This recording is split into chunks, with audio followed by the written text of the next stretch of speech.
बिनी के कहिड़ी आहे?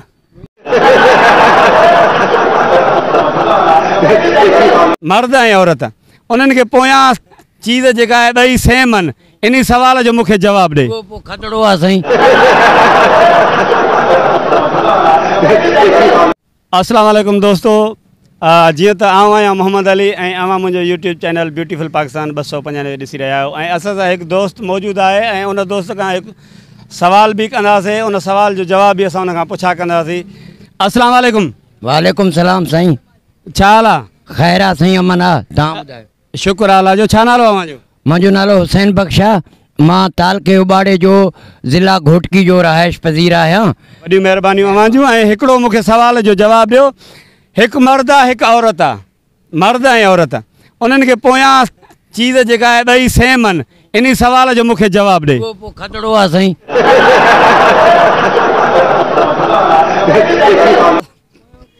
न सवाल सही आहे, पोयों चीज़ सेम आहे। पोयों अॻियों सेम आहे न? पोयों सेम आहे। पोयों सेम आहे। पोइ साईं ख़बर नथो लॻे, मूंखे ख़बर नथो लॻे। थोरो ज़हन ते ज़ोर ॾियो। ज़हन साईं छा, मूंखे चाचे अॻे डिप्रेशन जो मरीज़ बणाए छॾियो आहे। मुंहिंजो ज़हन कमु करे ई याददाश्त मुंहिंजी तमामु कमज़ोर थी वियो आहे। अच्छा, तव्हां जवानी में चोरी वग़ैरह कई?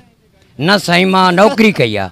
मां नौकिरी कई आहे वापडा में, रिटायर आहे। हिन महिल मां पेंशन खणां थो।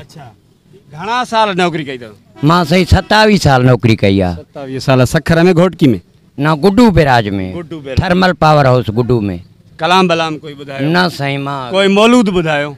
मां मौल या लतीफ़ कंदो आहियां। मां मुंहिंजो लतीफ़ मुंहिंजो मालिक आहे। जीअं त दोस्तो असां अॻाणे बि सवाल कयोसीं ऐं सेम सवाल आहे त हिकु मर्द आहे हिकु औरत आहे, उन्हनि ॿिन्हिनि खे पोयां चीज़ सेम साॻी आहे। उन सवाल जो जवाबु ॾे। अदा तूं ॿुधाए।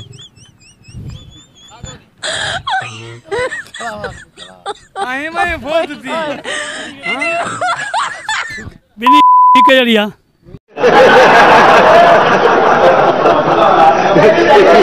न, इहो जवाबु न आहे।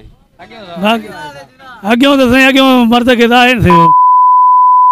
उहो त मां चवां थो त मर्द ऐं औरत खे पोयां चीज़ जेका आहिनि हिकु जहिड़ी आहे, सेम आहे। पोयों त हूंदी हिकु अहिड़ी साईं, वधीक असांखे इहो सम्झ में अचे थो। अदा ॿिए कंहिं दोस्त खे अगरि ईंदो आहे त मूंखे ॿुधाए। जीअं त दोस्तो कंहिं बि मूंखे जेको आहे त हिन सवाल जो जवाबु न ॾिनो ऐं असां इहो सवाल वरी कंहिं ॿिए प्रोग्राम में खणी ईंदासीं। वॾी महिरबानियूं अवां जूं। जेकॾहिं अव्हां खे जवाबु ईंदो आहे त मूंखे कमेंट सेक्शन में लाज़िम ॿुधाइजो ऐं मुंहिंजे चैनल ब्यूटीफुल पाकिस्तान 295 खे सब्सक्राइब करणु न विसारींदा। वॾी महिरबानी अवां जूं।